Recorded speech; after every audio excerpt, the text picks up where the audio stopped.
루이 브라이유는 1809년 프랑스 파리 근처의 작은 마을에서 마구장이 아들로 태어났습니다. 아버지는 말에 장착하는 인장, 제갈 등의 말 장식구를 전문적으로 만드는 일을 했습니다.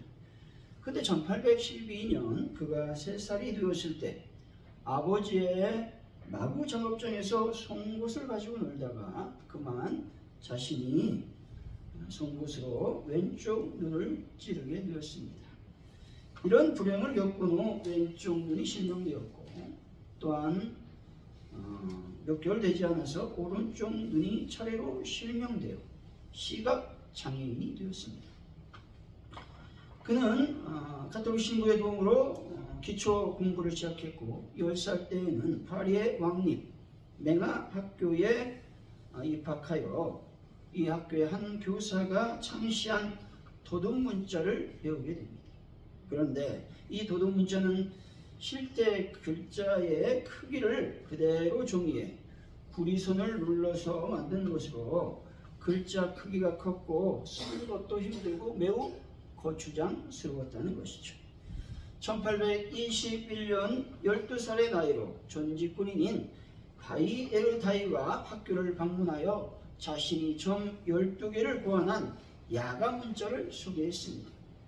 이것은 어둠 속에서 병사들에게 명령을 전달하기 위한 수단으로 만들어진 문자였고 점으로 문자를 표시하는 새로운 방식이었다라는 것이죠. 이것은 도들새김된 12개의 점을 이용해 단어를 소리 나는 대로 나누어 표시하는 것이었습니다. 병사들에게는 어려운 문자였지만 루이 브라이유에게는 문자를 쉽게 익힐 수 있는 기회가 되었습니다.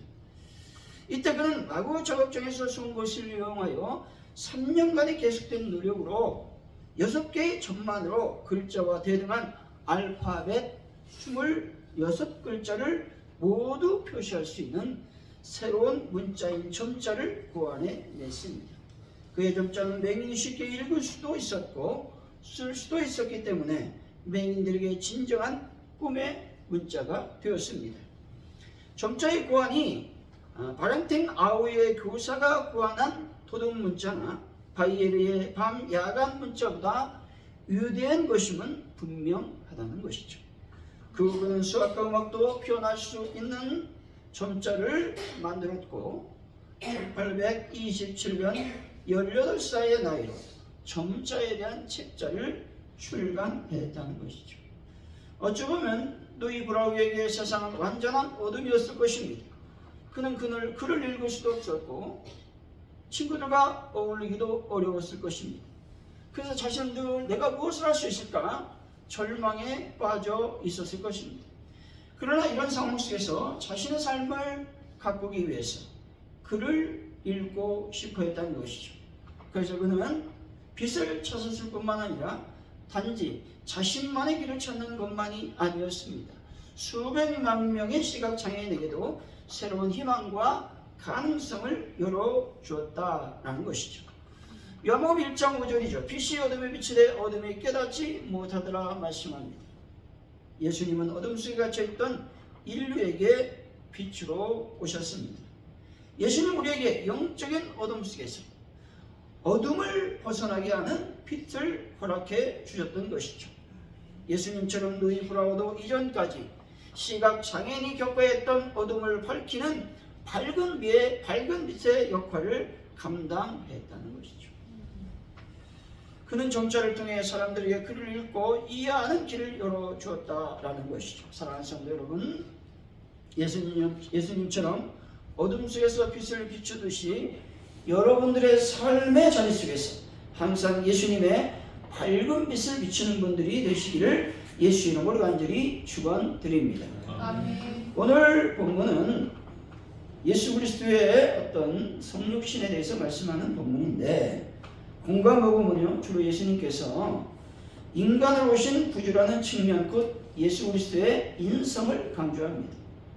그러나 요한복음에서는 예수님께서 인간으로 오시긴 하였으되 본래 제2위 성자 하나님으로서 구속의 법을 성취하기 위해 성육신 하신 바 절대적인 신성을 지니신 분임을 강조하고 있다는 것이죠. 9절에서 13절의 말씀은 세상 반응을 지금 말하고 있죠. 예수님이 빛으로 오셨는데 세상이 어떻게 반응하는지 말하고 있는 것이죠. 14절에서 18절은 말씀에 대한 교회의 신앙적 고백을 말하고 있습니다. 여기서 은혜의 주, 진리의 주에 대해서 말하고 있다는 것이죠. 그리스도의 은혜라고 하는 말은 구체적으로 하나님을 거스러 죄인이 되어 영적으로 죽은 인생이었지만 당신 자신의 죽음과 부활을 통하여 믿는 자들에게 당신의 생명을 주어 영생하도록 하셨다는 것이죠. 예수님은 진리의 주이십니다. 이 말씀은 예수님은 인생들을 생명의 길로 인도하는 진리의 주가 되신다는 것이고 모든 인생을 가르치는 진리 그 자체가 되신다라는 말씀입니다. 예수님은 영광의 주라고 말씀하죠. 이 말은 만유의 근원이 되시며 인생의 생사와 복을 주관하시는 주권자이다라는 의미가 있습니다. 오늘 말씀을 통해서 빛으로 오신 분이라는 제목으로 빛으로 오신 분은 예수님인데 그 예수님은 과연 어떤 분이신지 하나님의 은혜를 나누도록 하겠습니다. 예수님은 빛으로 오셨습니다. 9절이죠. 한번 읽어봅니다. 시작. 참 읽고 세상에 와서 각 사람에게 비추는 빛이 있었나니. 아멘. 여기서 참빛은 원어로 보면 그는 참빛이시다 라고 번역할 수 있다는 것이죠. 참이란 말씀은 말씀이신 그리스도께서 어둠의 세력에 대항하여 싸우는 빛의 세력인 성도들의 참된 주인이 되신다라는 사실을 말씀해주고 있습니다. 빛이신 예수님께서 세상에 오셨는데 그 오심이 말씀이 육신이 되신 성육신 하셨다라는 것입니다. 그 빛이 각 사람에게 비추었습니다. 다시 말해서 이 말은 인류라는 집단, 어느 개체라는 어느 단체와는 무관한 개념으로 실존하는 한 사람이라는 개체라는 의미가 있습니다. 각자 한 사람에게 임했다라는 말이죠. 여기서 빛은 참빛이신 그리스도의 존재를 나타낼 뿐만 아니라 그리스도의 구원의 능력을 포함하고 있는 말씀이죠. 따라서 9절의 말씀은 참 빛이신 그리스도께서는 인간 각 개인에게 구원의 빛을 비춘다라는 의미인 것입니다. 이것은 예수 그리스도의 구약 사역의 어떤 구속 사역, 구원 사역이 구약 시대처럼 한 민족, 한 국가를 중심으로 이루어지는 것이 아니라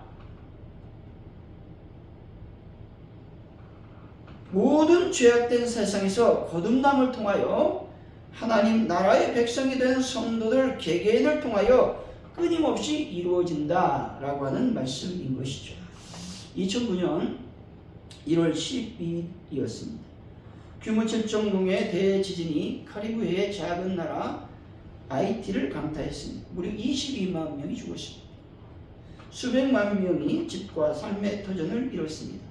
모든 주요 인프라가 무너져 구호와 재건이 절실한 상황이었습니다. 이 절망 한가운데 한 청년 의사 볼 파머가 희망의 빛을 전달했습니다. 그는 가난한 사람을 위한 의료 서비스에 헌신했던 미국 출신 의사였던 것이죠. 그는 프로토프랭스 외곽의 병원들과 협력하여 임시 진료실을 설치하고 생존자들에게 필요한 응급치료를 제공했습니다. 특히 단순히 응급치료를 넘어서 지역 주민들과 협력하여 장기적인 재건 계획을 세우는 데 집중했다는 것이죠. 그는 병원들과 클리닉에 재건을 돕고 의료품과 또한 의료 장비를 지속적으로 지원했다는 것이죠. 또한 현지 의료 인력을 양성하고 훈련시켜 IT가 스스로 의료 체계를 운영할 수 있도록 돕는 데 중점을 두었습니다. 이런 폴마의 모습은 빛으로 오신 예수님의 모습을 보는 듯 하다는 것이죠. 이건 어둠 속에서 빛이 되는 삶이었습니다. 이 시대의 원동력은 아마도 정보와 기술일 것입니다.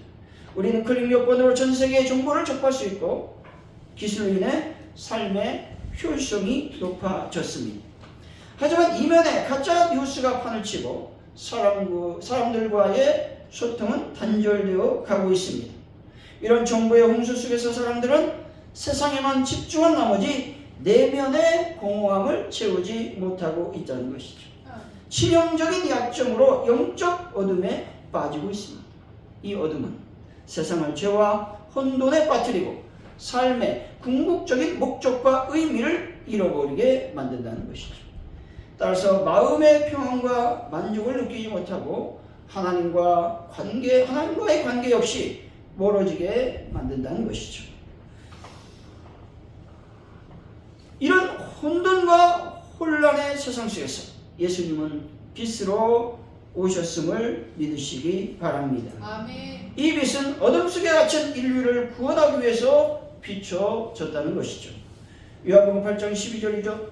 예수께서 또 말씀하여 이르시되 나는 세상의 빛이니 나를 따르는 자는 어둠에 다니지 아니하고 생명의 빛을 얻으리라 말씀합니다. 예수님께서는 세상의 빛으로 이 땅에 오셨음을 다시 한번 믿으시기를 바랍니다. 사랑하는 성도 여러분, 빛으로 오신 예수를 믿고 있으니 이제 어둠의 일을 벗어버리고 빛의 삶을 살아가는 귀한 분들이 되시기를 예수 이름으로 간절히 축원드립니다. 예수님 과연 어떤 분이실까? 첫째, 예수님은 당신을 영접하는 자에게 자녀 삼아주는 권세를 허락해 주시는 분이십니다. 12절이죠. 읽어봅니다. 시작. 영접하는 자하고 그 이름을 믿는 자들에게 하나님의 자녀가 되는 권세를 주셨으니 아멘. 영접하는 자라는 말은 예수님을 받아들이는 사람 모두를 나타내는 말입니다. 유대인들은요, 아브라함의 혈통을 가진 자만이 하나님의 약속을 가졌고 그분의 은혜와 축복에 참여할 수 있다고 확신했다는 것이죠. 그러나 여기서 이 말씀은 유대인과 이방인의 구별이 존재하지 않는다는 것이죠. 다시 말해서 남녀노소, 빈부와 귀천, 건강한 사람과 병든 사람, 지식을 가진 자와 그렇지 못한 자들의 구별 또한 존재하지 않는다라는 말씀입니다. 영접한다라는 말은 먼저 죄인임을 고백하고 회개한다라는 말이 선행되어야 한다는 말이죠. 오직 예수의 이름만이 구원이 있음을 여러분들은 믿으시기를 바랍니다. 아멘. 사도행전 4장 12절이죠. 다른 이로서는 구원을 받을 수 없나니 천하 사람 중에 구원을 얻을 만한 다른 이름을 우리에게 주신 일이 없음이라 하였더라. 아멘.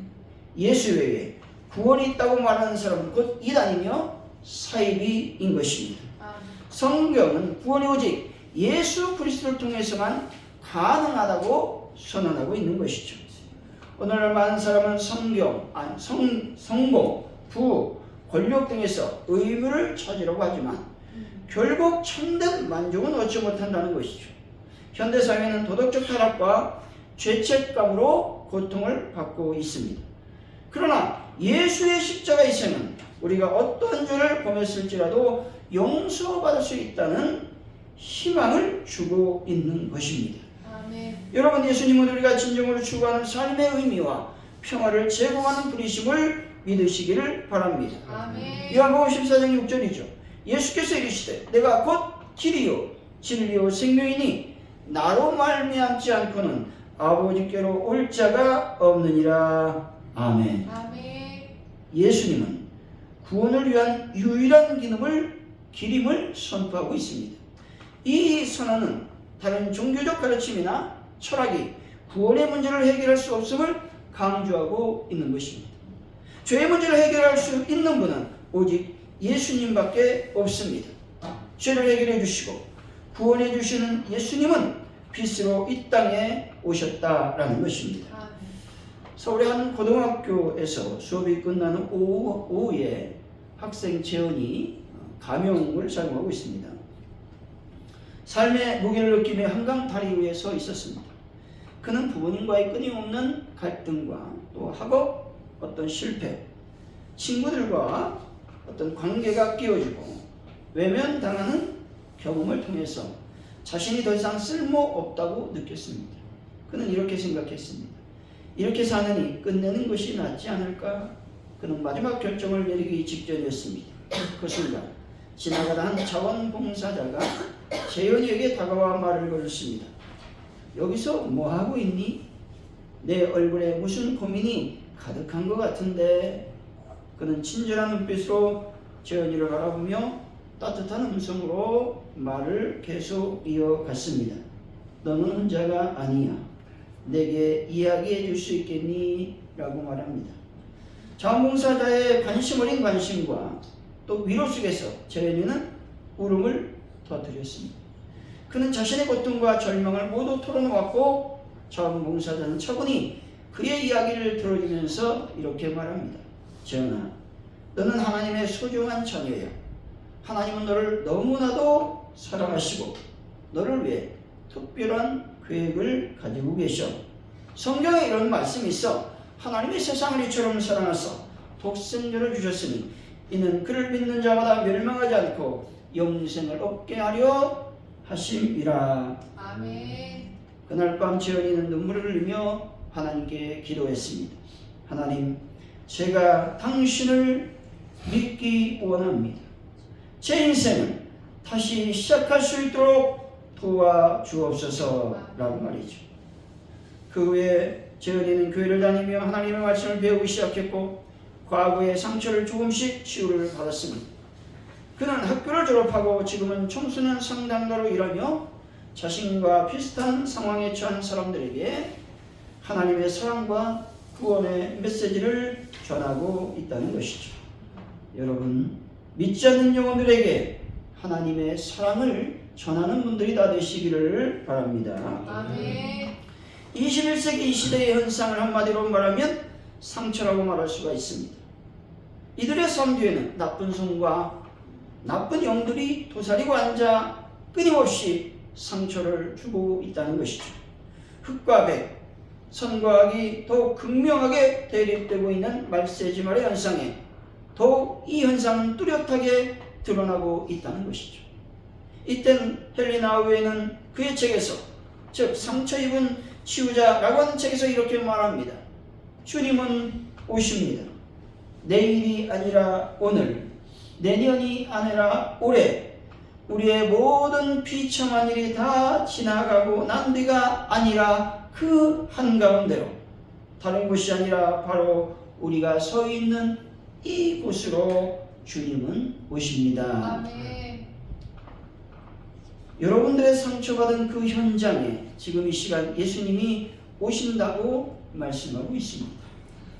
예수님은 가만히 우리의 상처를 지켜보고 계신 분이 아니라 우리의 상처 깊은 곳에 찾아와 그 상처를 싸매주시고 우리를 위로하시는 분이십니다.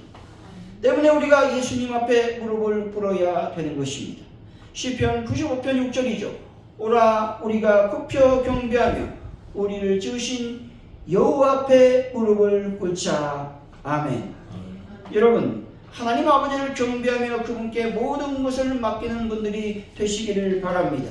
아멘. 그리고 예수님 앞에 무릎 꿇고 예수님을 찬양하며 경배하는 분들이 되시기 바랍니다. 아멘. 사랑하는 성도 여러분, 오직 구원이 예수 이름에 있음을 믿고 그 이름을 증거하고 전파하는 증인이 되어서 죽어간 영혼들을 살리는 분들이 다 되시기를 예수 이름으로 간절히 축원드립니다. 아멘. 예수님은 과연 어떤 분이실까요? 둘째, 은혜와 진리가 충만하신 분이십니다. 14절이죠. 한번 읽어봅니다. 시작. 말씀이 육신이 되어 우리 가운데 거하시니 우리가 그의 영광을 보니 아버지의 독생자의 영광을 은혜와 진리가 충만하더라. 아멘.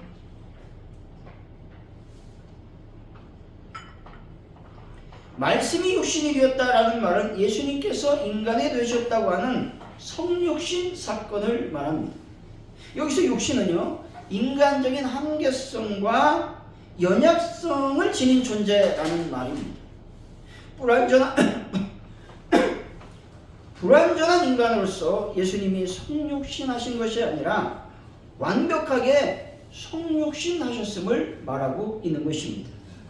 완전한 인간, 완벽한 신이신 예수님을 말하고 있는 것입니다. 성육신하신 예수님은 은혜와 진리가 충만하다고 말씀하고 있습니다. 여기서 은혜와 진리라는 말은 하나님의 성품이자 본질로서 하나님의 신성에 관한 증거이자 예수님을 통해 인간이 하나님을 아는 지식에 이를 수 있음을 말하고 있는 단어인 것입니다. 우리 17절이죠. 한번 읽어봅니다. 시작. 율법은 모세로 말미암아 주어진 것이요 은혜와 진리는 예수 그리스도 말미암아 온 것이라. 아멘. 은혜와 진리는 단순한 은사의 차원을 넘어서는 하나님의 속성임을 말하고 있는 것입니다. 예수님께서 은혜와 진리의 삶을 완벽하게 보여준 사건은 무엇이겠습니까? 십자가 사건이죠. 이 십자가 사건은 예수님의 은혜와 진리를 완벽하게 조화시킨 사건인 것입니다. 십자가는 하나님의 사랑, 즉 은혜와 하나님의 정의, 즉 진리가 만나는 장소인 것이죠. 하나님의 정의는 죄에 대한 심판을 요구했지만 하나님의 은혜는 죄인을 용서하고 구원하기를 원하셨다는 것이죠. 예수님은 이 두 가지를 십자가에서 이루셨습니다. 죄에 대한 형벌을 스스로 감당하심으로 말미암아 하나님의 정의를 만족시키셨고 동시에 죄를 용서하심으로 하나님의 은혜를 드러내셨습니다.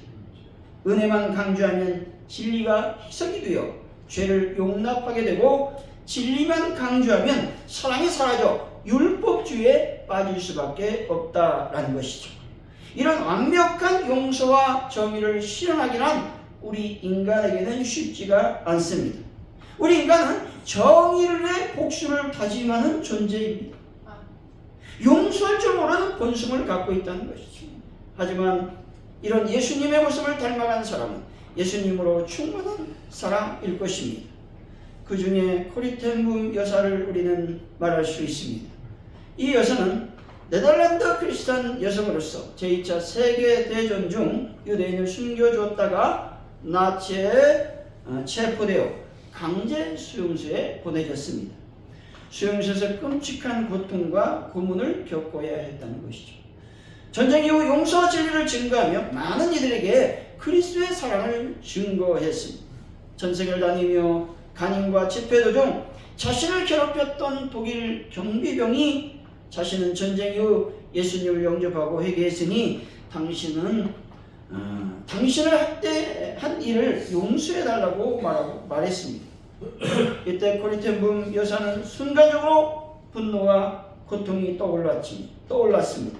하지만 그 여사는 예수의 이름으로 당신을 용서합니다 라고 말했다는 것이죠. 그리고 전쟁 후에도 나치의 불의에 대해 하나님의 공의를 전했습니다. 진리를 말하기는 쉬워도 하나님의 용서를 한다는 것은 결코 쉽지가 않습니다. 그녀는 전쟁 중에도 예수님의 빛의 삶을 살았고 전쟁 후에도 예수님의 말씀대로 살았다는 것이죠. 여러분, 은혜와 진리로 충만한 삶을 살아가시기 바랍니다. 아멘. 그래서 예수님의 사랑을 전하고 공의를 실천하는 분들이 되시기 바랍니다. 아멘. 결론적으로 예수님은 이 땅에 빛으로 오신 분이십니다. 예수님은 당신을 영접하는 자에게 자녀 삼아주시고 은혜와 진리가 충만하신 분이라고 말씀합니다. 아멘. 사랑하는 성도 여러분, 빛으로 오신 예수님의 자녀가 되었으니 하나님의 용서와 화해를 전하시고 공의로운 삶을 살아서 예수님을 증거하는 분들이 다 되시길 예수 이름으로 간절히 축원드립니다. 아멘. 기도합니다. 하나님 감사합니다. 빛으로 오신 예수님 우리가 믿습니다. 때문에 우리는 하나님의 자녀가 되었고 은혜와 진리가 충만함을 믿습니다. 이제 우리가 하나님의 용서와 화해를 전하는 자가 되게 하시고 공의로운 삶을 살아서 예수님을 온전히 증거하는 일꾼이 될 수 있도록 아버지여 인도하여 주옵소서. 감사합니다. 예수님의 이름으로 기도하옵나이다. 아멘. 아멘.